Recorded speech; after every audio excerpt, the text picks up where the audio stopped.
வணக்கம் மக்களே, welcome to Tamil factory.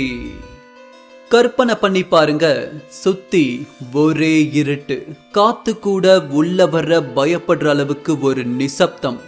எகிப்துடைய அந்த பிரம்மாண்டமான பிரமிடுக்குள்ள ஒரு ரகசிய கல்லறை. அங்க ஆயிரக்கணக்கான வருஷமா தூங்கிக்கிட்டு இருந்த ஒரு எகிப்திய மன்னன் அவருடைய ஆஃப்டர் லைஃப், அதாவது மறுபிறவி காலம் வந்ததும் மெல்ல கண் விழிக்கிறாரு. சுற்றியும் முற்றியும் அவர் பார்க்க சுவர் முழுக்க அவர் பெருமைகளை பாடக்கூடிய சித்திர எழுத்துக்கள், அதாவது எகிப்திய ஹைரோகிளிப்ஸ் இருக்கு. மெல்ல அதை படிச்சுக்கிட்டே வந்தவர் சட்டுன்னு ஒரு இடத்துல ஆடாம அசையாம அப்படியே நிக்கிறாரு. மெல்ல அவர் சுவர் அருகே போய் உற்று பார்க்க அந்த சித்திர எழுத்துக்களுக்கு நடுவே எகிப்திய மொழிக்கு சம்பந்தமே இல்லாம ஏதோ ஒரு மர்ம எழுத்துக்கள் இருக்கு. அத தன் கைகளால ஸ்பரிசித்து பார்த்த அந்த எகிப்திய அரசன் அடுத்த கணம் 2 அடி பின்னோக்கி போய் நின்று அந்த மா மன்னன் தலை வணங்கி அந்த எழுத்துக்களுக்கு மரியாதை செலுத்துறாரு.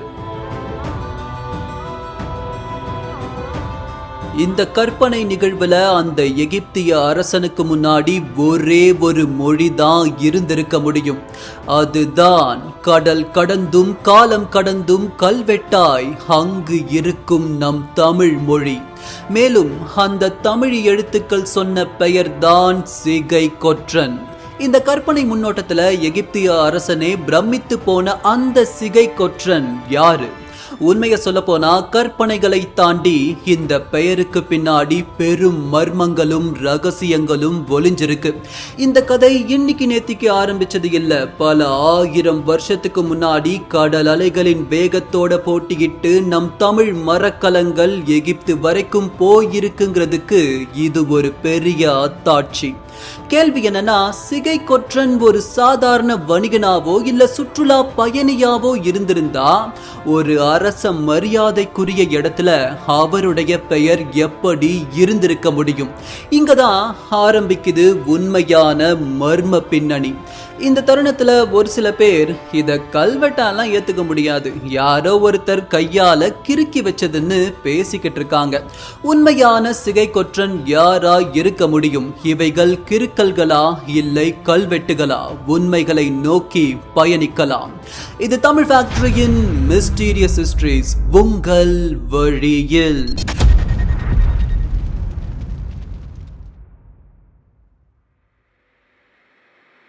நாம இன்னைக்கு பேச போற விஷயம் வெறும் வரலாறு மட்டும் இல்ல. இது பல 1000 வருஷமா அந்த எகிப்திய சுடுமணல்ல புதைஞ்சு கிடக்கிற பெரும் ரகசியம். எகிப்துன்னு சொன்ன உடனே நம்ம மனசுக்குள்ள தோன்றுவது அந்த மாபெரும் பிரமிடுகளும் மர்மமான மம்மிகளும் தான். ஆனா அந்த மம்மிகளோட மூச்சு காத்துல கூட நம் தமிழ் மண்ணின் வாசம் அடிக்குதுன்னு சொன்னா உங்களால நம்ப முடியுமா? ஆமா, அதுதான் உண்மை. எகிப்துடைய மாபெரும் அரசன் 2ஆம் ராம்சஸ் அந்த மன்னனுடைய உடலை மம்மியா மாத்தி பதப்படுத்தும் போது அவருடைய மூக்கு துவாரங்களுக்குள்ளையும் வயிற்று பகுதியிலையும் கருப்பு மிளகு வைக்கப்பட்டிருந்தது. இந்த ஒரு சின்ன மிளகுதான் இன்னைக்கு பல சரித்திர ஆய்வாளர்களுடைய புருவத்தை உயர்த்தி யோசிக்க வச்சிருக்கு. ஏன்னா அந்த காலத்துல உலகத்திலேயே மிளகு விளைந்த இடம் நம்ம மலபார் கடற்கரையும் தமிழக பகுதிகளும் மட்டும்தான். 3000 வருஷத்துக்கு முன்னாடியே நைல் நதி ஓரத்துல இருந்த ஒரு அரசனுடைய உடம்ப அடக்கம் பண்ண நம்ம ஊர் மிளகு அங்க போயிருக்குன்னா அப்போ நமக்கும் அவங்களுக்கும் இருந்த தொடர்பு எவ்வளவு ஆழமானதுன்னு யோசிச்சு பாருங்க. இங்கதான் பண்டைய எகிப்தியர்களுக்கும் தமிழர்களுக்கும் இடையே ஆன தொடர்பு எவ்வளவு பெரியதுன்னு நமக்கு தெரிய வருது. 1981 வருடம் எகிப்துல இருக்கிற குசையர் அல் குவாதிம் அப்படிங்கிற ஒரு பழைய துறைமுகத்துல மணலை தோண்டும் போது சில பானை ஓடுகள் கிடைச்சது. சாதாரண பானை ஓடுதானேன்னு பார்த்தா அதுல பண ஓரி அப்படின்னு தமிழ் எழுத்துக்கள் செதுக்கப்பட்டிருந்துச்சு. பணம் கொடுத்த ஓரி அப்படிங்கிற அர்த்தத்துல ஒரு தமிழ் வணிகன் அங்க போய் வணிகம் செஞ்சிருக்காரு. பாலைவன மணலுக்கு அடியில தமிழ் எழுத்துக்கள் கிடைக்குதுன்னா இது தற்செயலா நடந்திருக்க வாய்ப்புகளே இல்லை. இது தெளிவா திட்டமிட்டு நடத்தப்பட்ட செய்யப்பட்ட கடல் வணிகம். இன்னும் கொஞ்சம் மர்மமான பக்கத்துக்கு போவோம். எகிப்தியர்களுடைய கடவுள் நம்பிக்கைகளுக்குமே நமக்குமே ஒற்றுமை இருக்கு. எகிப்தியர்களுடைய சூரிய கடவுளின் பெயர் ரா. நம்மளுடைய தமிழ்ல சூரிய கடவுளை ரவின்னு அழைக்கிறோம். பொன்னாகி மணியாகி போகமாகி புறமாகி அகமாகி புனிதமாகி மண்ணாகி மலையாகி கடலுமாகி மதியாகி ரவியாகி மற்றுமாகி. இந்த பாடல்ல ராமலிங்க அடிகளார் மதியும் ரவியும், அதாவது சந்திரனையும் சூரியனையும் தான் எடுத்து சொல்றாரு. ஆக சூரியனுக்கு ரவின்னு பெயர் நெடுங்காலமா தமிழ்ல இருக்கு. இப்போ எகிப்தியர்களை கவனிங்க. ரா மற்றும் ரவி சொல்லாடல் ஒற்றுமையை பாருங்க. இது மட்டும் கிடையாது. எகிப்திய மொழியில உர் அப்படிங்கிற வார்த்தை இருக்கு. இதோடைய நேரடி அர்த்தம் நம்ம பயன்படுத்துற ஊர் அதேதான். எகிப்திலையும் ஊருக்கு ஊர் தான் பெயர். மேலும் அவங்க ஆற குறிக்கிறதுக்கு அவுர் அப்படிங்கிற வார்த்தையை பயன்படுத்துறாங்க. அது மட்டும் இல்லாம நெருப்புக்கு நெர் அப்படிங்கிற வார்த்தையை பயன்படுத்துறாங்க. இப்படி பல சொற்கள் தமிழுடைய வேர்ல இருந்து தான் எகிப்துக்கு போயிருக்கு.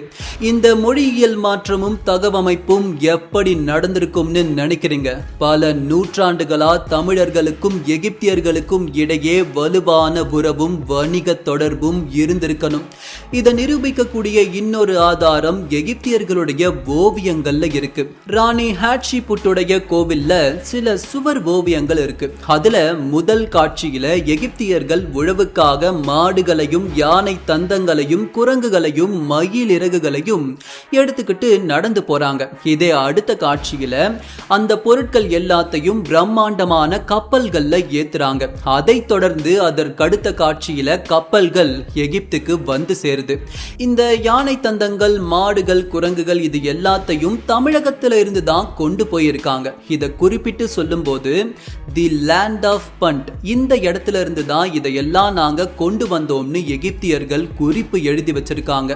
ஆய்வாளர்கள் இந்த லேண்ட் ஆஃப் பண்ட் தென்னிந்தியாவா தான் இருக்கணும்னு அடிச்சு சொல்றாங்க. மேலும் எகிப்துடைய பெரினெக்கே அப்படிங்கிற ஒரு பழைய துறைமுகத்துல நடந்த அகழ்வாராய்ச்சியில பழங்காலத்துல அங்க இருந்த கப்பல்களை பழுது பார்க்க இங்கிருந்து கொண்டு செல்லப்பட்ட தேக்கு மரங்கள் கண்டுபிடிக்கப்படுது.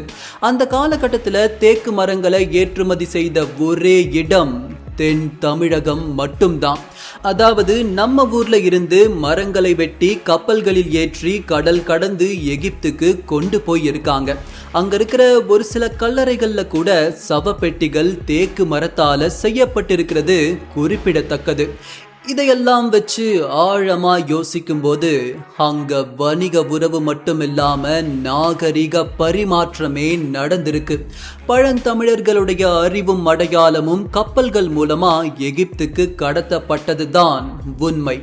இப்போ சிகை கொற்றனுடைய வரலாற்றுக்கு வருவோம். சமீபத்துல பிரான்ஸ் நாட்டை சேர்ந்த சார்லட் ஸ்கிமிட் மற்றும் கிங்கோ ஸ்ட்ராச் அப்படிங்கிற இருவர் சேர்ந்து எகிப்துல மன்னர்கள் பள்ளத்தாக்கு இருக்கக்கூடிய இடத்துல ஒரு ஆய்வு நடத்தினாங்க. அந்த ஆய்வுல சம்பந்தமே இல்லாம எகிப்திய சித்திர எழுத்துக்களுக்கு நடுவே பல தமிழ் எழுத்துக்கள் அவங்களுக்கு கல்வெட்டுகளா கிடைச்சிருக்கு. அதுல ரொம்ப முக்கியமான கல்வெட்டுனா அது இதுதான். இந்த பழங்கால தமிழ் கல்வெட்டுடைய அர்த்தம் சிகை கொற்றன் வந்தனன். இப்படி ஒண்ணு மட்டுமில்ல, 4-5 இடத்துல சிகை கொற்றனுடைய பெயர் இருக்கு. குறிப்பா எகிப்திய அரசர் ராம்சஸ் உடைய கல்லறையிலும் சிகை கொற்றனுடைய பெயர் பொறிக்கப்பட்டிருக்கு. அதாவது ஏதோ ஒரு காலகட்டத்துல தமிழகத்தில இருந்து எகிப்துக்கு போன சிகை கொற்றன் அவர் வருகைய நான் இங்க வந்திருக்கேன், இந்த இடத்தை பார்த்திருக்கேன்னு பதிவு செஞ்சு வச்சிருக்காரு.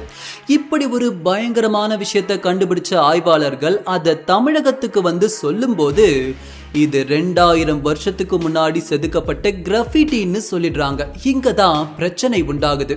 கிராஃபிட்டினா சும்மா போற போக்குல ஒருத்தர் எதையாவது எழுதிட்டு போறது. உதாரணத்துக்கு நம்ம ஊர்ல கோவில்களுக்குள்ள போனோம்னா சுவர்கள்ல பெயர்களை எழுதி வச்சிருப்பாங்க, அதுதான் கிராஃபிட்டி. இது சில பேர் சமூக வலைதளத்துல பழங்கால கிறுக்கல்கள்னு சொல்ல அது பெரும் சர்ச்சையாச்சு. இது வெறும் கிறுக்கல்கள் இல்ல, இது ஒரு வரலாற்று ஆதாரம்.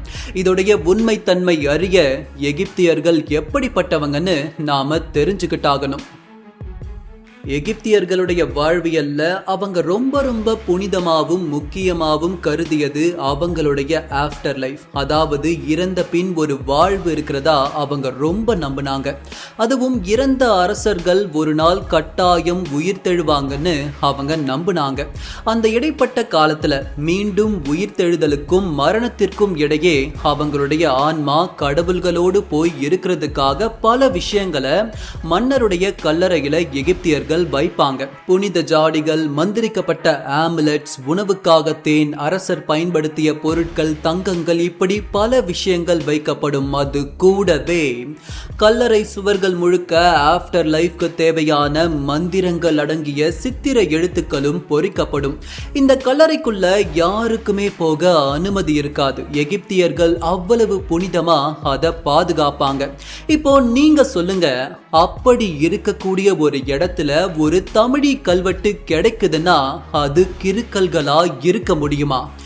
இன்னொரு விஷயம் என்னன்னா, ஆய்வாளர்கள் அந்த தமிழ் எழுத்து 2000 வருடங்கள் பழமையானதா இருக்கலாம்னு சொல்றாங்க.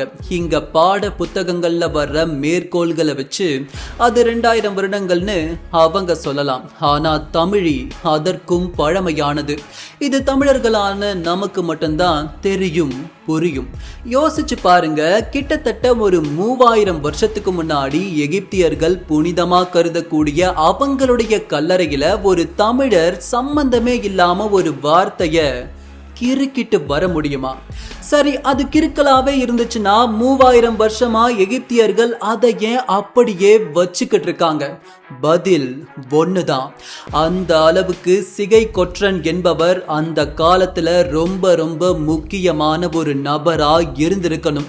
என்னுடைய யூகம், சிகை கொற்றன் ஒரு அரசருக்கு இணையானவரா இருந்திருக்கணும். சிகை கொற்றன் இந்த பேரை இலக்கியத்துல தேடி பாருங்க, உண்மைகள் அப்பதான் புரியும். புறநானூறுல பாடல் எண் 171, இதுல பிட்டன் கொற்றன் அப்படிங்கிற பெயர் கொண்ட ஒரு அரசன் அல்லது தளபதி, அவருடைய கொடைத்தன்மைய முழுமையா விவரிக்கிறாங்க சங்க புலவர்கள். இன்று செலினுந்தருமே சிறுவரை நின்று செலினுந்தருமே பின்னும் முன்னே தந்தெனன் எண்ணாது துண்ணி வைகளும் செலினும் பொய்யலன் ஆகி யான் வேண்டி யாங்கு எம் வருங்கலம் நிறைப்போன் தான் வேண்டி யாங்குதன் இறை உவப்ப அருந்தொழில் முடியரோ திருந்துவேல் கொற்றன் அப்படின்னு கொற்றனுடைய புகழ் பாடுது இந்த பாடல். இந்த மாதிரி புறநானூறுல மட்டும் இல்ல, ஏகப்பட்ட இடத்துல கொற்றன் அப்படிங்கிற பெயர் கொண்ட வார்த்தையை இலக்கியம் பதிவு செய்யுது. தமிழ் அகராதியில கொற்றவர், கொற்றவை, கொற்றன் இப்படி எல்லா வார்த்தைக்கும் வரக்கூடிய ஒரே பொருள் அரசர், வெற்றி கொண்டவர், பகை நாட்டை அழித்தவர், இது மட்டும்தான் வரும். ஆக கொற்றன் அப்படிங்கிற பெயர் சாதாரண பெயர் கிடையாது, தலைவர்களுக்கும் அரசர்களுக்கும் மட்டுமே கொடுக்கப்படும் பெயர். அப்போ முன்னாடி இருக்கிற சிகைக்கு என்ன அர்த்தம்னு கேட்டீங்கன்னா, சிகைனா எல்லாருக்குமே தெரியும், தலைமுடி. இதுவும் தலைவனையே குறிக்குது. புரியுற மாதிரி சொல்லணும்னா, சங்க காலத்துக்கு முன்னாடி தமிழகத்தை ஆட்சி செய்த ஒரு பாண்டிய அரசர் தான் பல்யாகசாலை முதுகுடுமி பெருவழுதி. இதுல முதுகுடுமி அப்படிங்கிற வார்த்தை அவர் கொண்ட சடாமுடிய பெருமையோடு அவர் சேர்த்துக்கிறாரு. அப்படிதான் கொற்றனும் அந்த சிகைய தன் பெயருக்கு முன்னாடி சேர்த்திருக்கணும். இதுக்கும் தலைவன் தான் அர்த்தம் வரும். மேலும் வானவன் கொற்றன், பொறையன் கொற்றன் இப்படி பெயர் கொண்ட அரசர்களே சேர தேசத்துல இருந்திருக்காங்க.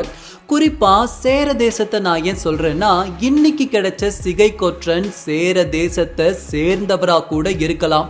ஏன்னா எகிப்திய துறைமுகத்தையும் தமிழகத்தையும் இணைக்கக்கூடிய முக்கிய துறைமுகமா செயல்பட்டது சேர தேசத்துல இருக்கக்கூடிய முசிறி துறைமுகம்.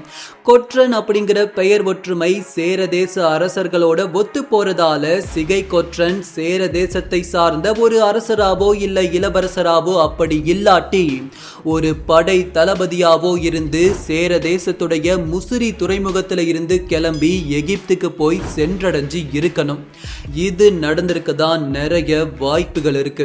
அங்கு சென்ற சிகை கொற்றனுடைய பெருமையை பறைசாற்றும் விதமா கூட எகிப்தியர்கள் இப்படி ஒருத்தர் தமிழகத்திலிருந்து வந்தார்னு பதிவு செய்யறதுக்காக இதை செஞ்சிருக்கலாம்.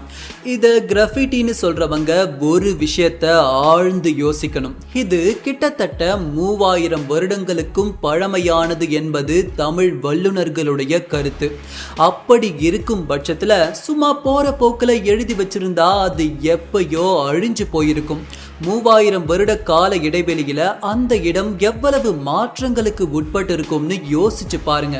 சுவர்கள்ல இருக்கிற வெளிப்புற அடுக்குகள் சிதைந்து போயிருக்கும். அதாவது அதோடைய அவுட்டர் லேயர் கண்டிப்பா பாதிக்கப்பட்டு இருக்கும். அதனாலதான் இப்ப கிடைச்ச சிகை கொற்றன் கல்வெட்டுல கூட பல எழுத்துக்கள் காணாம போயிருக்கு. இது உணர்த்தக்கூடிய விஷயம் ஒன்னே ஒண்ணுதான், அது போற போக்குல செய்யப்பட்ட கிறுக்கல்கள் இல்ல, ஆழமா செதுக்கப்பட்ட கல்வெட்டுகள். என்னை பொறுத்த வரைக்கும் அது தமிழின் இளமை, பழமை, செழுமை, பெருமை, உண்மை, இனிமை, புதுமை, மேன்மை என அனைத்தும் கடல் கடந்தும் எகிப்திய தேசத்திலும் பரவியிருந்தது என கூறும் ஒரு வரலாற்று சான்று. சிகை கொற்றன் என்பது வெறும் பெயர் அல்ல, அது ஆழ்கடலை அச்சமில்லாமல் கடந்து சென்ற ஆதி தமிழர்களின் அடையாளம். நீங்க என்ன நினைக்கிறீங்க? சிகை கொற்றன் மத்தவங்க சொல்ற மாதிரி ஒரு கிராஃபிட்டியா இல்ல கல்வெட்டா? உங்களுடைய கருத்துக்களை கீழே கமெண்ட் செக்ஷன்ல சொல்லுங்க. இதுபோல் பார்க்க வேண்டிய மர்மங்கள் பல ஆயிரம். உங்கள் ஆதரவு எங்களுக்கு உற்சாகம் தரும். தாமதம் வேண்டாம், இப்போதே இணைந்திடுங்கள் தமிழ் ஃபேக்டரியுடன். விரைவில் சந்திக்கிறேன். நன்றி.